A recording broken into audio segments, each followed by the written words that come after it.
Hey there, it is May 1st. Happy May Day 2025. Let's start out by first looking at what's going on with the planets in the sky. So this morning on May 1st, if you had woken up before sunrise, you would have seen Venus over here on the eastern horizon as well as Mercury. Now tonight, as the sun sets, we'll get the opportunity to see Jupiter and the waxing moon over here that are currently in Cancer. So looking south, you would see to the west the sun setting and then a big bright object on the western horizon, which will be Jupiter. Now we also currently have this opposition happening between Pluto and Mars, and they are in close proximity to this being a T-square because the sun just moved through or is in the process of moving through Taurus. And we're going to see some really big energy happening when the moon actually shifts over to Scorpio position in a little over a week on the 12th of May.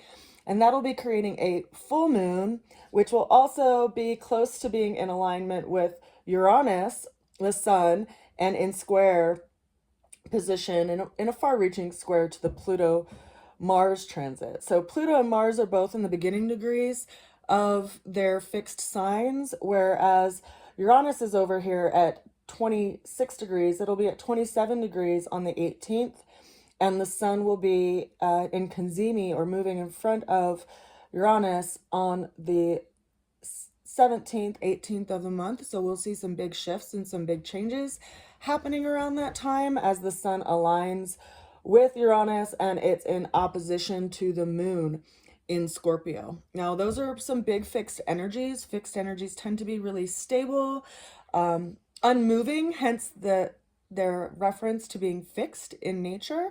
There's three modalities as far as energies of the zodiac signs. There's active, which is forward moving, right? There's passive or fixed, which is the stable point, the resistance to that active movement. And then there's the neutral movement or the integrating signs. So the active signs or cardinal signs in the zodiac system are going to be Aries, Cancer, Libra, and Capricorn. So you have active fire, active water, active air, and active earth. Then the next signs next to them are all the fixed signs. So then you start with fixed earth, fixed fire, fixed water, and fixed air. And those would be referring to the signs of Taurus, Leo, Scorpio, and Aquarius, respectively. And then you have the neutral signs or integrative signs, which would be all of the neutral or integrative or, neutral air, which is Gemini. You have neutral earth, which is going to be Virgo, neutral Sagittarius, or neutral fire, which is Sagittarius, and then neutral water, which is Pisces. I tend to look into the recesses of my brain when I'm like looking for information. So if it looks like I'm looking up into my brain, I actually am doing that because I'm a very visual person. And I just do that. So these are our alignments for this week. And consider that those fixed signs tend to not like change. And so having a full moon and the sun in those opposite signs of Taurus and Scorpio is going to be telling, especially with Uranus as part of that kind of conversation. Now keep in mind that the planets that govern the sign of Scorpio are Mars and Pluto, and those are currently in opposition. So we're in this energetic, which we're seeing some kind of friction in our life, some kind of change, which is ultimately going to help us align with the direction that we feel called to go, but we're going to have to work through and navigate through some situations first. Now, granted, depending on the houses that you have these planets are lying in, those are going to be telling of these areas of your life that they're going to be influencing. And if you'd like more information on how to read your personal chart or looking at your chart and seeing how these influences show up for you, of course, feel free to reach out to me and we can set up some time to do that. But for now, I just think it's helpful to at least acknowledge what's going on here by way of the transits, because we have Mercury and Chiron over in Aries. They're in close conjunction. We have Uranus and the Sun coming up to a close conjunction, which will be opposite the Moon. Granted, it's not opposite the Moon right now because the Moon is at 0 degrees of Cancer. And then we have that interplay between Mars and Pluto. Now, the key players that are showing up in this week's Astro Tarot tend to be highlighting the energy that's happening in Scorpio, which is highlighting that full moon energy that we're going to be coming into, as well as what's going on with Mars and what's going on in Aries, as well as what's going on with Mercury.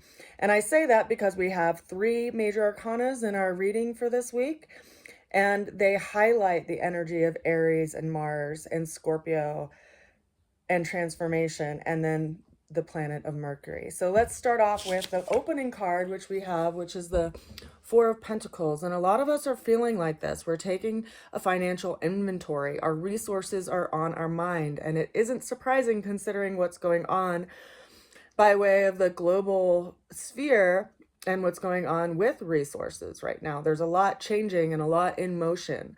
And so we see this character that's in their introverted space. They're separated from the world by this brick enclosure. They have a coin on their head, a coin over their heart that they're grasping, and one underneath each foot. So they're budgeting. They're trying to take a closer look at their values, hence coins, their financial resources, again, hence coins. And this is highlighting also the earth energy that we're looking at right now by way of the sky. And we have that really strong placement of Uranus and the Sun, and soon Mercury in the sign of Taurus, which is a fixed earth sign. It's a very stable sign, but it has a lot of change happening in it. And Uranus has a orbit that takes around 84 years to go around the sun. And so it's in each sign for about 7 years. It will continue to be in Taurus until 2026, when it will shift into Gemini. And if you'd like to just reflect on what has happened historically with this alignment, you can look back to 84 years ago, around that timeline, and see what has happened historically by way of our resources and our value system, at least in the country of the United States. It's quite telling and interesting to connect those dots historically and astrologically. Now, in looking at our challenge for this week, we have what actually is one of the most beneficial cards in the deck. It's the 6 of Cups. And considering that, it's important to put it in the context of a challenge. So we have this kind of happily ever after card, which can be reflecting on something from the past that we're reviewing, something of emotional nature that's bringing some kind of challenge or friction to our space. Now consider that right now we just had Mercury kind of transit over Chiron, and Chiron is the wounded healer. And so we could be examining in our own, inner dialogue, some wounds that we've been, trying to heal through or work through. And I say that because here is this challenge. Now consider that Mars is over in the sign of Leo, which governs the heart. And Mars is a planet that rules Aries. And so having its ruler over in the sign of Leo is, in a way, in a trine relationship, because they are the same element and they work together well. But there's something that Mars is gathering from that heart space that is being brought back to the energetic of Chiron and Mercury. Mercury is how we see things, how we describe things, how we talk to people about things, and also how we talk to ourselves internally about things.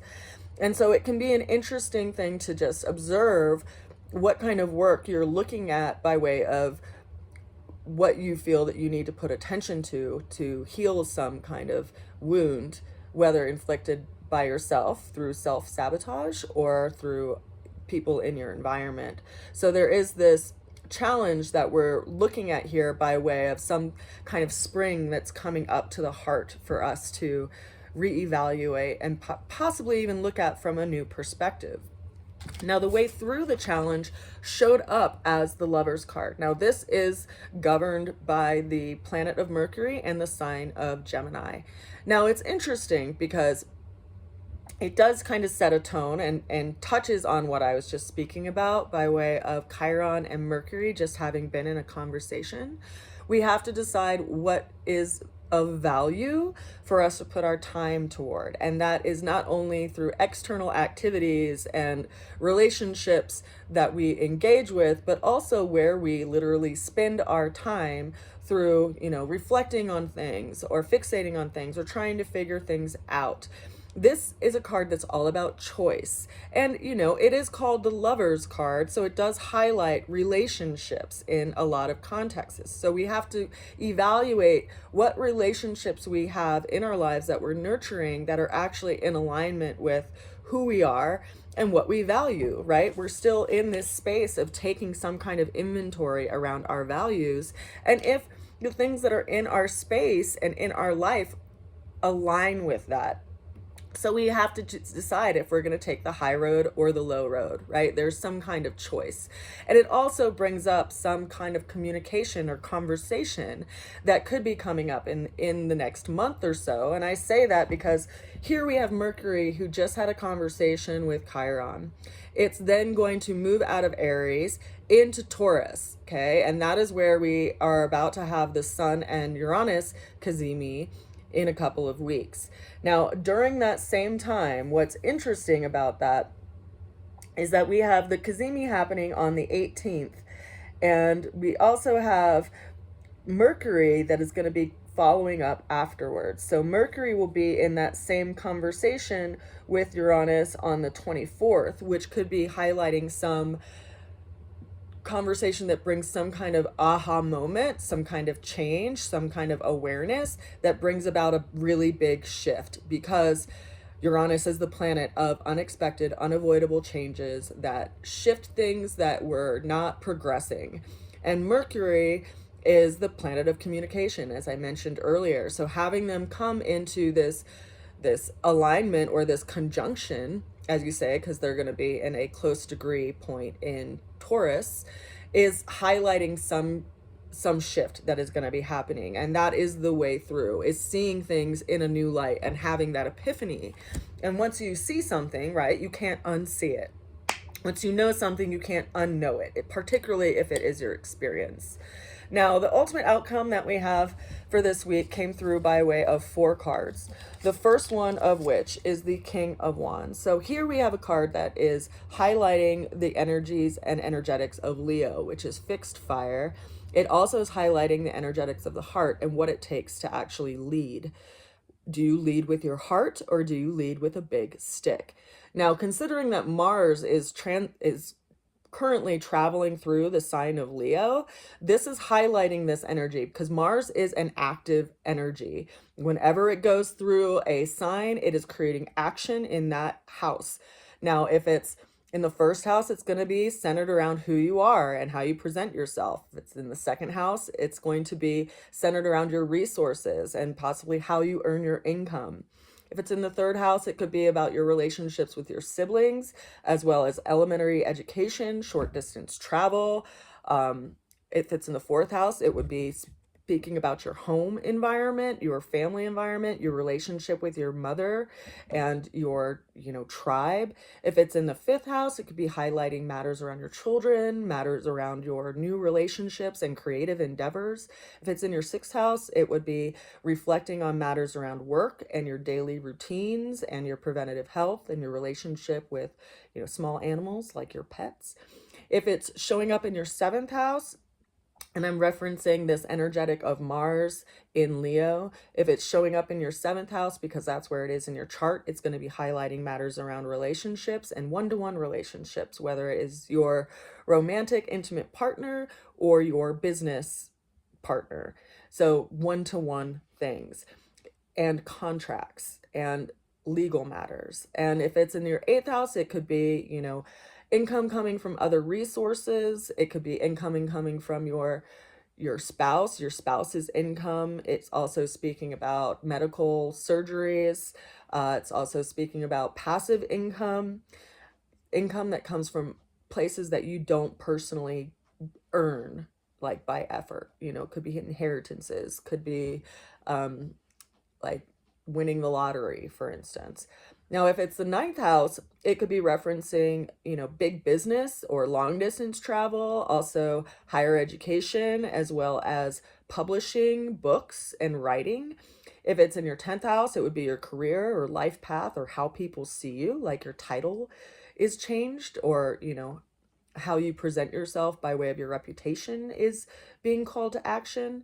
If it's in your 11th house, it's your long range hopes and dreams, your relationships with your friends, and also things that you could possibly be letting go of. And if it's in the 12th house, it could be things that are hidden. It could be hospitalization. It could be addictions. It could be meditation. It's areas that tend to be out of sight and out of view that we would be working on.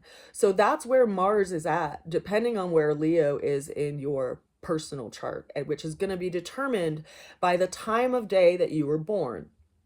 So it's important to know what time of day you're born. You can find astrologers who can rectify your chart if you don't know what time you were born, and they can do that based on situations that have happened in your life and aligning that with the houses in your chart and seeing, kind of figuring out where your rising sign would possibly be based on things that have happened in your life historically. Astrology is interesting that way. So this is highlighting this energetic. Now consider that Mars right now is in opposite position. They're at 180 degrees from Pluto. Pluto is a planet of transformation and change. It's like you have to burn the bridge behind you. You can't go back. The caterpillar, once it shifts into a butterfly and goes through that metamorphosis process, cannot go back to being a caterpillar. It has to live the rest of its life as a butterfly. And so we are being called to task in that way. And consider that Mars right now is in opposition to Pluto, but it takes, around a little over 2 years for Mars to go around the whole zodiac system. And so it won't be coming into this same placement for that amount of time. Now, it will in about, 6 months or so, 6 to 8 months or so, it will be in a square relationship to Pluto when it is in Scorpio, and because Scorpio is a fixed sign again. And so then we'll also be facing these challenges again and see kind of what work we've initiated since it came into this first alignment with Pluto.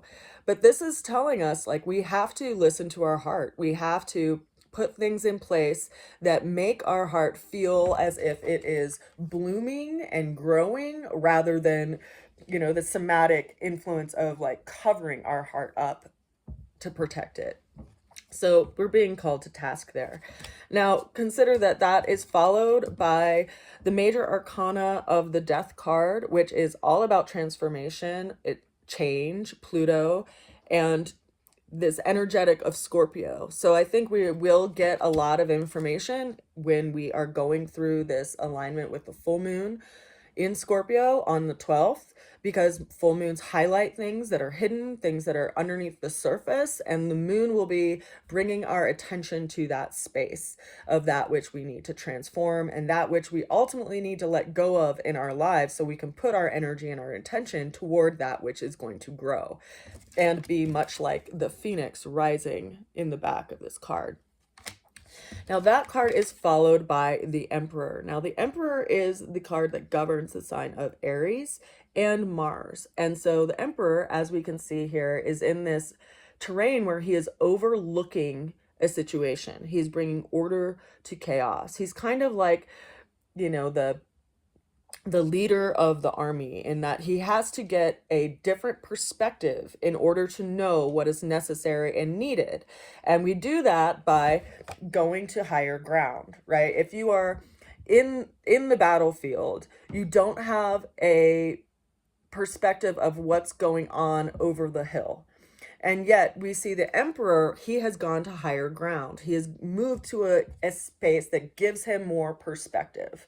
And that's what we're ultimately being called to do. And that is because we have Mercury, who is in this conversation with Chiron over in Aries, and they're in this loose trine relationship to Mars moving through Leo.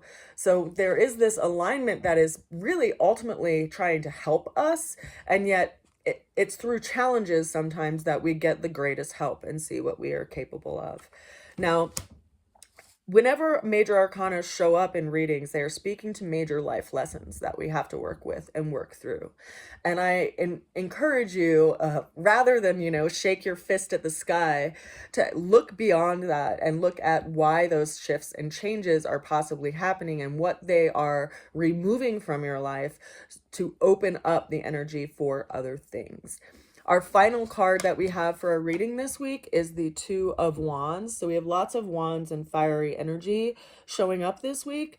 And in this card, we see someone with a wand in their hand and they're looking out over a balcony. They have a sphere in their hand and they kind of have the call of a wild, like they're being called to other things and they're contemplating where they feel called to go. And yet there is this wand, this second wand, bolted to the brick wall behind them that is mentioning that there's still something that we have to take care of. Our energy is not going to be fully free to go in the direction that we feel called to go in until we take care of what is sitting here bolted on the wall, because it's like having two wands pulling you in two directions and you want to be able to move in one single direction. So ultimately we have to take care of that which is kind of sitting there that's taking our energy and our attention away from that which we feel called to go. So that is our reading for this week. It looks like it did come through as the normal time rather than an hour. So I hope you all find this information useful.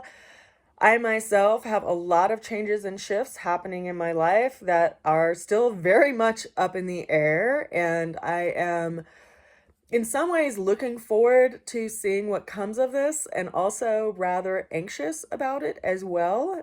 And yet I'm just trying to trust in the process, which is what I encourage us all to do, is take a couple steps back, take it all in, and allow in some grace and some help and see what comes from it from a different point of view. I send you all a good wish and a lot of love, and I hope you're well. Of course, if you are interested in a deck of my cards, you can find them on my website at rootsofalchemy.com, along with an abundance of other products that I make. You can also make a donation there if you enjoy these weekly readings or if you'd like to see more of them, because I take that as encouragement to continue to create videos. And you can also find my art there. If there's something that interests you, feel free to reach out, and I will see you again next time. Have a great week and weekend. Take care.